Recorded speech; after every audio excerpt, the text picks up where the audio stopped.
ఎవడైనా సహాయం కోరి వచ్చినటువంటి వ్యక్తికి మాట సహాయం కానీ, ధన సహాయం కానీ, తాను ఏది కోరి వచ్చాడో నాకు ప్రాణగండం ఉందయ్యా, నా ప్రాణాన్ని కాపాడండి అని కనుక ఎవరైనా వస్తే మన ప్రాణాలను అడ్డేసైనా సరే ఆ వ్యక్తి ప్రాణాలు కనుక కాపాడితే ఆ కాపాడిన వ్యక్తికి ఏం జరుగుతుందో తెలుసా?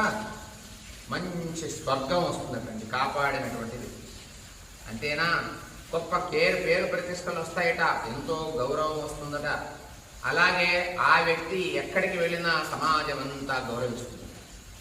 అంతేకాకుండా ఆ వ్యక్తికి అనుకున్న పనులు అనుకున్న సమయంలో చేయగలుగుతాడట. ఎందుకు? ఒక వ్యక్తి ఆపద అని కాళ్ళ దగ్గరికి వచ్చి శరణ కోరి శరణార్థి అంటే చేతులు జోడించి నమస్కరిస్తూ నన్ను కాపాడండి, నేను ఆపదలో ఉన్నా, నాకు సహాయం చేయండి అని అడిగినప్పుడు స్పందించిన వ్యక్తి ఎవరైతే ఉంటారో ఆ వ్యక్తికి